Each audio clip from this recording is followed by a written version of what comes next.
the years, MS TeamWorks has shared perspectives on MS from all members of the MS team. And although 2020 brought unexpected challenges, we were determined that a pandemic and social distancing would not stop us from sharing new and meaningful perspectives. The setting was different, but the message is the same. I have MS. I have a team. I have a future.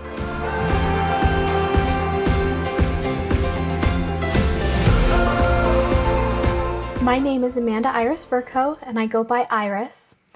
In 2012, I was diagnosed with MS shortly after graduating with my first nursing degree.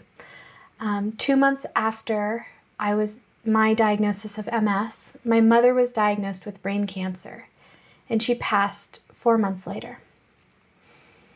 Through grieving her loss, I became more compassionate, fearless, and dedicated to the neurological population. I like to say that my passion for neurology really chose me. I became a Johns Hopkins neuroscience nurse.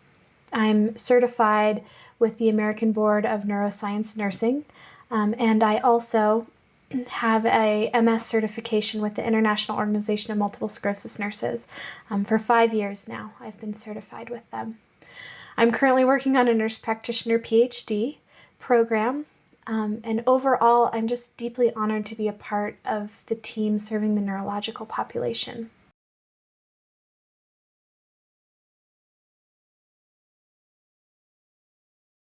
When we look at technologies, we can really separate them into two different categories. The first being virtual phone, computer technologies, and the second being other technological devices. Other technological devices really can aid in the MS patient having a higher quality of life. Occupational therapists and physical therapists are really going to be your touchstones and your gurus for this category.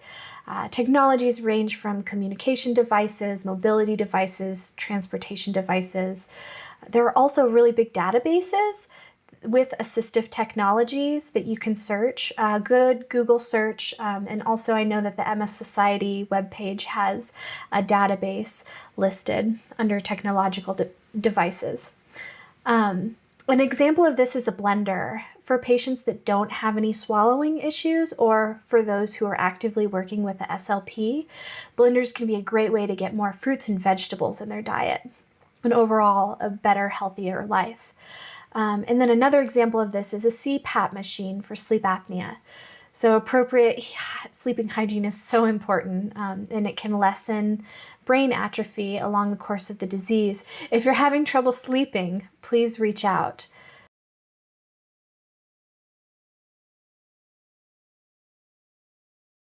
Okay, let's talk about apps for technology that can really help you. OneNote is one of my favorite apps. It syncs with your phone and computer. It's basically a giant filing cabinet that fits into your pocket. You can do to-do lists, grocery lists, an idea list. You can even take pictures of documents and save them under a folder. And then those images can be emailed and printed. The layout is really simple. I highly recommend this app for all individuals that need decluttering. I also use often a standard alarm app on my phone. Many people might not know this, but you can actually name alarms. So you can say med time, contact Susan, etc. Google Calendar is also another really good one. iCloud Calendar is the equivalent. It's an easy way to keep your calendar and your dates in order. Many people are on Google Calendar, so for example, you could ask, hey, will you send me an invite on Google Calendar? And then you can get a notification 15 minutes so that you can get ready for your meetings. So another one that I love is voice command. I'm a really bad speller, so it helps me to know, I'll say it into my phone instead of trying to spell it. And there's also Grammarly, which I love. It has helped me write emails, posts, and in my large research papers.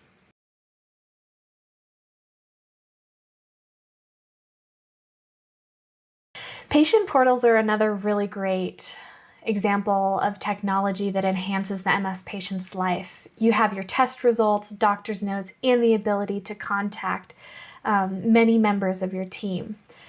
To have your provider at your fingertips is very powerful, but it also requires proper etiquette. You don't want to reach out too much, and keep your correspondence short. Always contact your healthcare providers with new symptoms if you've started a new medication. And wait 24 hours if you're trying to rule out a pseudo-exacerbation. This concept is really hard for the newly diagnosed because everything seems so new when you first get diagnosed, and you're just learning how to reconnect with your body, with the illness. So don't worry. If it's causing you to lose sleep at night, please reach out and just trust your gut, trust yourself. And then another note is don't get caught up if you're reading the provider's notes in the language that they use. They're trained to use medical language, which is a bit insensitive. And take, the notes with a grain of salt and really try to cultivate a good relationship with your provider.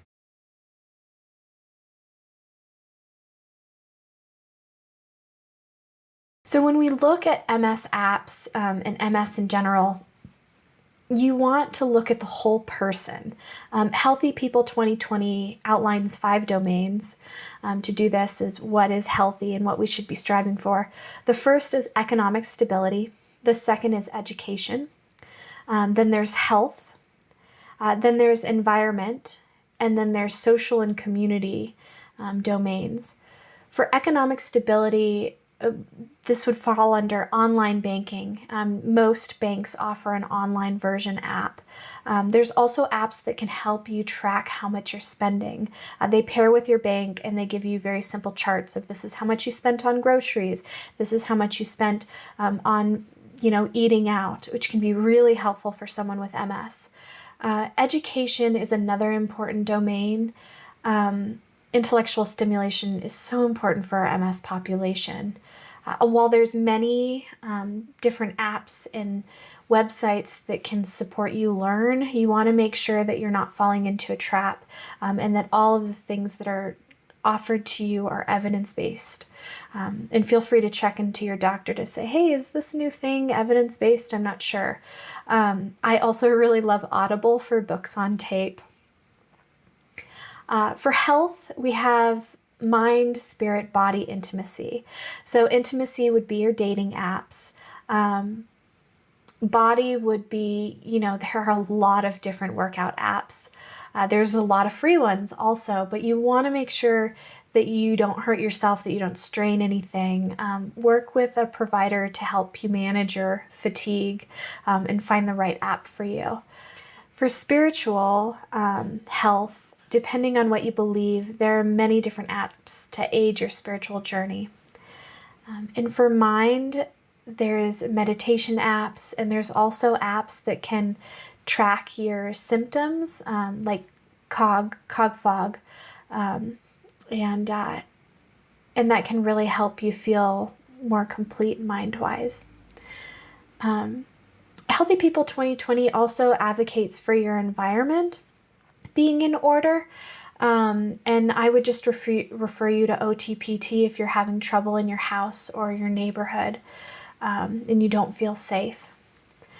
And then the last one is social and community domains. So social media, Facebook, right? That's a really big one. Instagram, you can find lots of support groups, people that are taking care of people with MS, people that are on your same disease-modifying therapy that might be experiencing the same symptoms that you're having, and et cetera, et cetera. So definitely use Facebook for groups.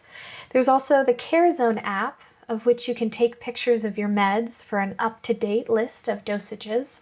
You can schedule reminders to fill or take your medication, print out a schedule to share with your healthcare team.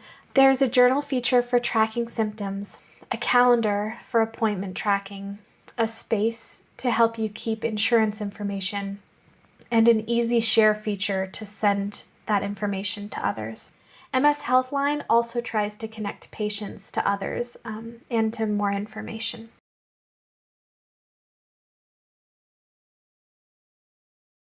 In conclusion, there are many different virtual apps and technologies to advance living that can help you live a rewarding life.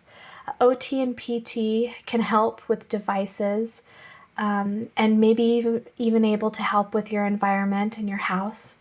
If you're using an app that's helping you, please let your provider know.